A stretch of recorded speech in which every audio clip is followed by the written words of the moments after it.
नमस्कार। आज हम बात करेंगे दर्पणों के द्वारा प्रतिबिंब का निर्माण। सबसे पहले हम बात करते हैं अवतल दर्पण के द्वारा प्रतिबिंब का निर्माण। यहाँ पे हम ट्रिक से उनको याद रखेंगे। ध्यान रखना, ट्रिक हमारी क्या है कि बिंब की स्थिति जब अनंत पर होगी तो बिंदु फोकस, प्रतिबिंब की स्थिति कहाँ बनेगी? फोकस पर। जब सी पर बनेगी तो सी पर, एफ पर बनेगी तो कहाँ पर बनेगी? अनंत पर। और एफ पी के मध्य बनेगी तो दर्पण के पीछे। तो सीधा ध्यान रखना है, अनंत सी एफ, तो उल्टा कर देना, एफ सी और अनंत। अब इन दोनों के मध्य होगी तो इन दोनों के मध्य प्रतिबिंब बनेगा। इन दोनों के मध्य वस्तु की स्थिति होगी, बिंब की स्थिति होगी, तो प्रतिबिंब आपका इन दोनों के मध्य बनेगा। और अगर यहाँ होगी तो आपका प्रतिबिंब यहाँ बनेगा। आइए हम देखते हैं, इसके टोटल 6 डायग्राम होंगे। सबसे पहले जब बिंब अनंत पर हो, अनंत पर हो तो क्या बनेगा भाई? देखना, ये कौन सा दर्पण होता है आपका? इसको बाहर से पॉलिश कर दो तो अवतल दर्पण बन गया। कौन सा दर्पण बन गया? ये अवतल दर्पण बन गया। और अपन ने कहाँ रखा? अनंत पर। अनंत पर प्रकाश यहाँ से आ रहा है और अनंत पर ही प्रकाश यहाँ से आ रहा है। ये अनंत पर प्रकाश आ रहा है, ये आपके मुख्य अक्ष हो गई, ये आपका ध्रुव हो गया इसमें P। यहाँ से प्रकाश रिफ्लेक्ट होगा और इधर चला जाएगा, यानी जिस बिंदु पर कट करेगा वो हमारा कौन सा बिंदु होगा? फोकस बिंदु। यहाँ से भी प्रकाश जाएगा और यहाँ कट करेगा। तो जिस बिंदु पर हमारा प्रकाश की जो किरणें हैं वो मुख्य अक्ष पर जिस बिंदु पर काट रही है उसको बोलते हैं फोकस बिंदु। तो यहाँ जो हमारा प्रतिबिंब का निर्माण होगा वो कहाँ पर बनेगा? फोकस पर। जैसे पता चल रहा है अनंत से कहाँ बनेगा? फोकस पर। तो अब मैं इसका अगर इसकी लिखना चाहूँ, प्रकृति लिखना चाहूँ कि भाई इसकी जो प्रकृति है वो क्या होगी। अगर मैं प्रकृति की बात करूँ तो देखो, एक तो ये हो गया वास्तविक और एक बनेगा यहाँ पे उल्टा, वास्तविक और उल्टा। और इसके मैं साइज की बात करूं तो इसका जो आपका साइज होगा उस साइज को अपन देखें तो वो क्या हो जाएगा आपका? वो हो जाएगा बिंदु साइज, यानी बिंदु के समान, बिंदु के समान। ये क्या हो गया आपका?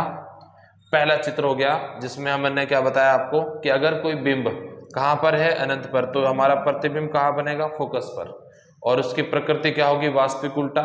और उसका जो साइज होगा वो क्या होगा? बिंदु के समान होगा। अब हम यहाँ पे दूसरा देखते हैं, तो दूसरा बिंदु हम देखते हैं यहाँ पे दूसरे के लिए। तो दूसरा जो चित्र है अब हम रखते हैं वस्तु को अनंत और सी के मध्य। तो हम दूसरा देखो यहाँ पे देखेंगे, जब वस्तु कहाँ हो? अनंत व सी के मध्य हो, अनंत व सी के मध्य हो। लो भाई, अनंत व सी के मध्य देख लेते हैं। अब अनंत व सी के मध्य जब वस्तु होगी तो आपका ये क्या बन गया? प्रतिबिंब बन गया भाई। सॉरी, ये क्या बन गया? आपने ये क्या बना लिया? दर्पण बना लिया। और बाहर से इसको पॉलिश कर दिया तो ये कौन सा दर्पण हो गया आपका? अवतल दर्पण हो गया। अवतल दर्पण के यहाँ बीचों बीच हमने एक लाइन खींची, ये हमारा बिंदु कौन सा हो गया? पोल। अब ये हमारा देखो, अनंत को हम शो नहीं कर सकते तो इस डॉट डॉट शो कर देंगे। और ये हमारा इसका मान लो सी हो गया, तो अपने वस्तु को यहाँ रख दिया। अब वस्तु देखो कहाँ है? अनंत और सी के मध्य। ये क्या है भैया? आपका बिंब। ध्यान रखना, क्या है ये? आपका बिंब। और बिंब को कहाँ रखा है मैंने? अनंत व सी के मध्य, अनंत व सी के मध्य।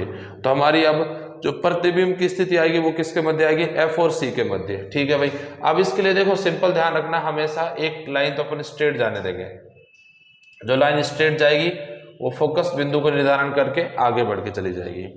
अब हमारी जो दूसरी लाइन होगी वो यहाँ से सीधे पोल पे जाने दो, और पोल के बाद वो सीधा पॉइंट कट करेगी। अब देखो यहाँ पे जो कट करा, जहां पे कट करेगी वही क्या होगा आपका? इसको बोलते हैं प्रतिबिंब। यहाँ पे क्या बोल देंगे इसको? प्रतिबिंब। तो ये हो गया आपका प्रतिबिंब। अब प्रतिबिंब की जो स्थिति है वो सी, और ये कौन सा बिंदु हो गया? एफ। तो देखो सी और एफ के मध्य है कि नहीं है? तो मैंने यही तो कहा था कि सी एफ या एफ सी के मध्य होगी। तो यहाँ पे इस तरीके से हम क्या ज्ञात कर सकते हैं? वस्तु की स्थिति को तो अपन देना पड़ेगा और हम प्रतिबिंब की स्थिति को ज्ञात कर सकते हैं। अब अगर इसकी प्रकृति की बात करें तो इसकी देखो प्रकृति जो होगी, अगर मैं उसकी बात करूं तो वो भी क्या होगी? वास्तविक। और सर वास्तविक का मतलब क्या? देखो जो लाइन है बिल्कुल कंटिन्यू चलती है उनको वास्तविक बोलते हैं। अगर डॉटेड होती तो काल्पनिक हो जाती। वास्तविक और उल्टा, देखो ये तो सीधा है तो ये क्या बना? नीचे की तरफ बना तो इसको क्या बोलेंगे? उल्टा। और इसका जो साइज होगा वो भी देखें तो देखो ये बड़ा है, ये इससे छोटा होगा, तो इसका जो साइज लिया जाएगा उसको अपन ऐसा बोल सकते हैं, छोटा ले सकते हैं। ठीक है। अब हमारा नंबर तीन जो है वो क्या है कि जब वस्तु जब वस्तु कहाँ पर हो भाई, सी पर हो, सी पर हो तो, लो भाई इसको देख लेते हैं, सी पर वस्तु होगी तो क्या बनेगा, ये तो हमारा क्या हो गया, दर्पण हो गया, कौन सा, अवतल दर्पण। तो ये कौन सा दर्पण हो गया आपका, अवतल दर्पण, और ये बिंदु आपका P। अब देखो यहाँ पे मान लो अपन ने C मान लिया, ये C है, तो आपकी वस्तु भी यहाँ रहेगी तो बिंब भी आपका यहाँ ही रहेगा। ऐसे पहले ही बना लेना, क्यों, देखो C पर है तो C पर ही बनेगा, यानी बिंब भी यहाँ रहेगा तो प्रतिबिंब भी यहाँ रहेगा। बिंब और प्रतिबिंब दोनों जो होंगे वो एक ही जगह पर होंगे भाई, ये बात आपको ध्यान रखनी, और दोनों का जो साइज होगा वो भी क्या होगा, बराबर। तो यहाँ से प्रकाश किरण निकालेंगे अपन ऐसे, और उसको कट करते हुए यहीं से निकालेंगे इसके यहाँ से, ये फिक्स है भाई, है ना। नहीं हो तो करना पड़ेगा आपको, क्योंकि यहाँ पे जो भी ये रेखाएं सब काल्पनिक है एक तरह से, ये वास्तविकता को लेने देना नहीं होता। लेकिन अब हम उस चीज को समझें तो कैसे समझें, तो साइंटिस्टों ने इस तरीके से उस चीज को बना के हम लोगों को समझा रखा है, हम उसको इजी वे में आप लोगों तक पहुंचा रहे हैं। दूसरा, यहाँ से जो हमारी प्रकाश किरण निकलेगी और कहाँ पहुंचेगी, P पर निकलेगी, और उसको भी अपन इस तरीके से निकालेंगे कि वो यहीं पे एक दूसरे को कट करे। अगर यहाँ पे एक दूसरे को कट नहीं करती है तो आपको करवानी ही है भाई, यहाँ पे आपको कट करवानी ही है, तभी आंसर बनेगा, बाकी तो आपका आंसर नहीं बैठेगा। देखो तो हमने ये बना दिया। अब ये आपका क्या हो गया, ये तो आपका हो गया बिंब, इसको तो क्या बोल देंगे अपन, बिंब, और नीचे वाला क्या हो गया आपका, प्रतिबिंब। नीचे वाला क्या हो गया आपका, प्रतिबिंब। तो हमने बिंब बना लिया और प्रतिबिंब बना लिया। अब देखो ये इनका जो प्रकृति अगर अपन देखें, इनका वही क्या देखेंगे अपन, प्रकृति। तो प्रकृति तो देखो वास्तविक और उल्टा, और इसका साइज देखें तो यहाँ पे समान साइज होगा भाई, समान किसके, बिंब के, बिंब के। ये दोनों चीजें किसके लिए हैं, ये आपकी प्रतिबिंब के लिए, ध्यान रखना, ये प्रतिबिंब की प्रकृति है, प्रतिबिंब का साइज है भाई। यहाँ सब जो भी हमने लिखा है ना, ये भी प्रतिबिंब के लिए है और ये भी किसके लिए है, प्रतिबिंब के लिए। ये चीज आपको ध्यान रखनी चाहिए। हमने 3 डायग्राम बना लिए। अब मैं चाहता हूं कि चौथा डायग्राम जो है ना, हम यही इसी को बना लेता हूं मैं। अब चौथा डायग्राम है C और F के मध्य, तो जब बिंब लिख देंगे अब इसमें, जब बिंब C व F के मध्य हो तो क्या बनेगा भाई। अब क्या करते हैं अपन, इसको हटा लेते हैं यहाँ से, इस वाली लाइन को हटा लिया अपन ने, और ये अपन ने कहाँ रखा, ये तो इसका मान लो हो गया कहाँ, C, और ये आपका F हो गया। तो अपन ने बिंब को यहाँ रख दिया, तो अपन ने ये बिंब को रख दिया भाई, कहाँ पर रख दिया, ये क्या हो गया आपका बिंब, इसको मैंने बोल दिया बिंब। कहाँ रखा मैंने, C और F के मध्य। अब आपको पता है C और F के मध्य अगर आप बिंब को रखते हो तो आपके जो प्रतिबिंब है वो कहाँ बनेगा, C और अनंत के मध्य। तो C ये रहा, और अपन अगर इसको देखें तो अनंत अपन ये बोल देंगे भाई, ठीक है। तो अब इसको प्रतिबिंब को यहाँ से जाने दो, इस लाइन को, ये चली गई बिल्कुल स्ट्रेट जाने दो इस लाइन को, तो ये स्ट्रेट चली गई और स्ट्रेट कर देना उसको, ठीक है। दूसरी लाइन को अपन यहाँ जाने देंगे और उसको ऐसे मिलाएंगे कि अपन लगभग कम से कम यहाँ आकर तो मिले। तो अपन इसको अपन ऐसे ही घुमाएंगे कि ये यहीं पर आकर मिलेगी भाई, देखो हो गया ना। ये अपना क्या बन गया, प्रतिबिंब बन गया। किसका निर्माण हो गया, प्रतिबिंब का निर्माण अपन ने यहाँ पे कर लिया है। ये आपका प्रतिबिंब का निर्माण हो गया, बिंब। देखो अब प्रतिबिंब की प्रकृति वास्तविक और उल्टा, इसका साइज जो है ना बिंदु समान उसका था, अब इस पर क्या बन जाएगा, बड़ा बन जाएगा, यानी बिंब से बड़ा,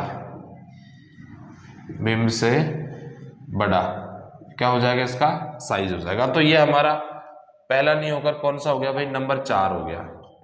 तो नंबर 4 हमने इसको यहाँ शो कर दिया। उसके बाद कह रहा है कि देखो C और F के मध्य रखा तो C और अनंत के बीच बन गया C, ये तो C और ये अनंत के बीच में बन गया।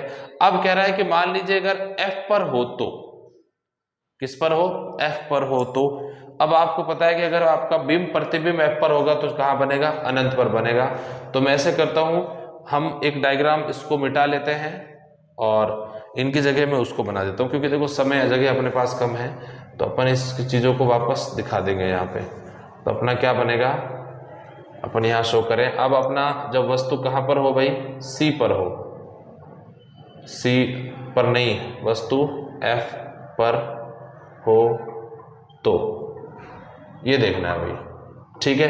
अब ये क्या हो गया, आपका दर्पण हो गया। लो भाई, अब इस दर्पण से अपन ने यहाँ पे क्या कर दिया, ये आपका बिंदु कौन सा हो गया, पोल। अब यहाँ फोकस बिंदु आपका मान लो यही है, तो अपने वस्तु को भी यही रखा, तो एक वस्तु मतलब जाएगा यहाँ से प्रकाश किरण, और वो कहाँ से निकलेगी, फोकस से। ये आप हमेशा ध्यान रखना, अगर कोई प्रकाश की किरण मुख्य अक्ष के समांतर है तो वो फोकस बिंदु F से ही निकलेगी इस तरीके से, चाहे वो कहीं भी हो वस्तु, ठीक है। तो दूसरा भी जो आपकी प्रकाश किरण रहेगी वो यहाँ जाएगी, यानी अपन इसको कहाँ ले जाएंगे, बिल्कुल P पर ले जाएंगे, और इस P पर ले जाने के बाद ये भी से क्या हो जाएगी, पैरेलल हो जाएगी। तो अपन इसको क्या शो करेंगे, पैरेलल, समांतर, क्योंकि जब ये समांतर होगी ना तो कहाँ मिलेगी, अनंत पर मिलेगी। तो ये दोनों किरणें क्या हो गई, समांतर हो गई। तो ये दोनों जो किरणें समांतर हो गई, तो ये तो आपका हो गया क्या, बिंब। इसको अपन क्या बोलेंगे, बिंब। और प्रतिबिंब कहाँ बना है भाई, अनंत पर। अब इसकी प्रकृति वास्तविक उल्टा और बहुत बड़ा होगा, बहुत बड़ा, इतना कि वो अपन उसको देख नहीं पा रहे, बहुत बड़ा, बहुत बड़ा होगा भाई, मतलब कि किसी भी फ्रेम में नहीं आने वाला, ठीक है। और हमारा जो लास्ट होगा भाई उसको अपन देखेंगे, ये नंबर कौन सा हो गया हमारा, 5वां नंबर हो गया। ये अपना चित्र कौन सा बना दिया अपन ने, 5वां बना दिया। अब अपन देखते हैं लास्ट वाले को। लास्ट वाला कौन सा हमारा, जब वस्तु को अपन कहाँ रखेंगे भाई, ये नंबर कौन सा हो जाएगा आपका, 6 हो जाएगा। ये कौन सा नंबर हो जाएगा आपका, 6। तो 6 नंबर देखते हैं अपन। अब कहाँ रखेंगे, जब वस्तु को कहाँ रखेंगे भाई, F व P के मध्य। लो भाई, F व P के मध्य, जब वस्तु F व P के मध्य हो तो चलो देख लेते हैं। ये तो क्या हो गया भाई आपका, दर्पण हो गया, और दर्पण से अपन ने ये अपने क्या हो गया, फोकस, सॉरी वो मुख्य अक्ष हो गई। ये क्या हो गया भाई आपका, मुख्य अक्ष हो गई। अब अपन देखो ये फोकस है अपना, अब वस्तु को अपन ने यहाँ रखा है, ये आपका P है, तो यहाँ से वस्तु के वही प्रकाश किरण पैरेलल आएगी और कहाँ से निकलेगी, फोकस से ही निकलेगी। ये तो मैंने आपको पहले बता दिया है कि अगर कोई वस्तु जरा सी भी पैरेलल अक्ष के समांतर चली है तो वो फोकस से ही निकलेगी कट करके। अब दूसरा हमारा यहाँ से भी सेम देखो ये जाएगा, और फिर इसके बाद ये यहाँ पे इस तरीके से चला जाएगा। कहने का मतलब ये लगातार वाइड होता जा रहा है, तो अपन इसको अपन कहाँ कंसिडर करेंगे, पीछे की ओर कंसिडर कर लेंगे भाई। ये लो भाई, कर लिया मैंने पीछे की ओर कंसिडर। तो देखो पीछे की ओर कंसिडर किया तो यहाँ पे पहुँच गया ये, तो ये वाला क्या हो गया आपका, प्रतिबिंब बन गया भाई। इसको तो बोलते हैं बिंब, क्या बोलते हैं इसको, बिंब बोलते हैं। और ये दूसरा क्या हो गया आपका, प्रतिबिंब हो गया। इसको क्या बोलेंगे अपन, प्रतिबिंब बोलेंगे। तो एक तो बिंब हो गया आपका और दूसरा क्या हो गया, प्रतिबिंब हो गया। तो देखना अब यहाँ पे इससे अगर अपन देखें, यहाँ इसकी प्रकृति देखें भाई, तो मैं यहाँ लिखता हूँ इसका, अगर प्रकृति होगी इसकी तो आभासी है। देखो मैंने कहा ना कि जहाँ पे डॉटेड लाइन मिले आभासी होगी, और इसका साइज देखो तो इसका साइज बड़ा मिल जाएगा जरूर, साइज क्या होगा इसका, बड़ा होगा भाई। तो हमने क्या देखे, अवतल दर्पण से अवतल दर्पण से प्रतिबिंबों का निर्माण, ये टोटल 6 थे, आपको मैंने समझा दिया। इस ट्रिक से आप 6 के 6 याद रखोगे। अब दूसरा हमारा हम किसके लिए देखेंगे, उत्तल दर्पण के लिए देखेंगे।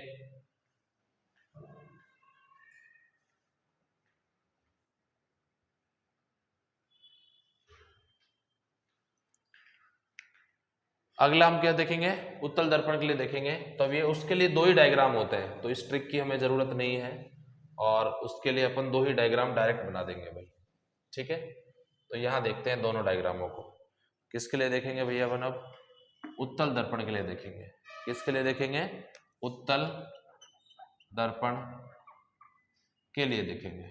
अब उत्तल दर्पण के लिए देखें तो भाई देखो ये दर्पण तो कौन सा हो गया आपका, उत्तल भाई। अंदर से अगर अपन पॉलिश कर दें तो ये हो गया आपका उत्तल दर्पण के लिए। और इसमें भी अपन पहला कहाँ रखेंगे, जब वस्तु हो अनंत पर। 2 ही डायग्राम बनते हैं, एक तो कहाँ होगी, अनंत पर।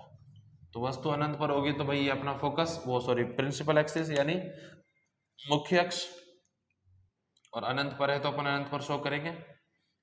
ऐसे 2 लाइनें आएंगी। अब यहाँ से देखो ये ऐसे है ना, तो अभी प्रकाश किरण इधर चली जाएगी भाई मुड़कर, वैसे ही प्रकाश किरण यहाँ से इधर चली जाएगी।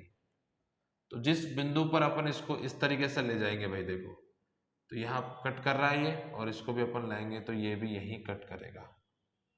तो जिस पॉइंट पर कट कर रहा है वो अपना क्या होगा, इसका प्रतिबिंब का निर्माण होगा। ये इसका प्रतिबिंब हो गया।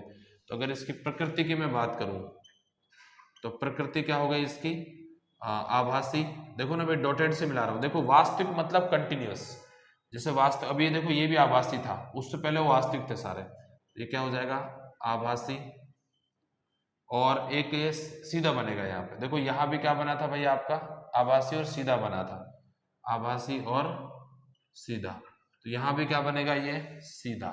उल्टा वहां बना था जहां पे वास्तविक था अपना, आभासी में यहाँ पे क्या बन रहा है अपना सीधा बन रहा है। तो यहाँ पे जो आपकी प्रकृति आभासी और सीधा किसकी प्रकृति है, प्रतिबिंब की भाई, और इसका जो साइज होगा वो देखो बिल्कुल बिंदु के समान है, तो इसका साइज हो जाएगा आपका बिंदु साइज, क्या हो जाएगा इसका साइज आपका बिंदु साइज। ये तो पहला हो गया। अब दूसरा देख लेते हैं, जब वस्तु अनंत व P के मध्य है, P के मध्य कहीं भी हो, P के मध्य कहीं भी हो, ये बहुत इंपॉर्टेंट चीज है भाई। तो हमें उसके लिए क्या बनेगा भाई, देखो ये तो हमने क्या बना दिया, हमारा दर्पण कौन सा उत्तल दर्पण, और इसके बीचों बीच में से हमने क्या निकाल दिया मुख्य अक्ष, ये आपका बिंदु P, और अनंत अपन इसे शो कर सकते हैं। अब मान लीजिए मैंने वस्तु को यहाँ रख दिया है, अब वही चीजें सेम जो अपने पहले की है, एक लाइन बिल्कुल पैरेलल, तो ये तो मुड़ के इधर चली गई, ठीक है। अब इसको अगर मैं पीछे की तरफ ले जाऊं तो जिस बिंदु पर ये कट करेगी वो क्या हो गया हमारा फोकस बिंदु हो गया। दूसरा ये लाइन अपन वही निकालेंगे P, और ये चली जाएगी बेटा यहाँ से रिफ्लेक्ट होकर ऐसे, तो ये प्रकाश किरण हमारी इधर चली गई। अब इस प्रकाश किरण को अगर मैं पीछे की तरफ ले जाऊं, तो पीछे की तरफ ले जाऊं तो भाई ये किसी एक बिंदु पर ये भी क्या करेगी कट करेगी, जिस बिंदु पर ये कट करेगी उसको अपन बोलेंगे यहाँ पे प्रतिबिंब। तो ये क्या हो गया भैया आपका प्रतिबिंब, और ये क्या था आपका बिंब। इसमें ज्यादातर ये वाला डायग्राम यूज होता है भाई, ठीक है। तो यहाँ पे इस तरीके से किसका निर्माण हो गया प्रतिबिंब। अब ध्यान रखना प्रतिबिंब हमेशा यहाँ जो बनेगा वो P और F के मध्य ही बनेगा, जैसे मैंने कहा ना कि यहाँ वस्तु अनंत व P के मध्य कहीं भी हो, वैसे यहाँ जो आपका प्रतिबिंब बनेगा वो P और F के मध्य ही बनेगा, चाहे वस्तु आप कहीं रख लेना, ये इसमें इंपॉर्टेंट चीज है।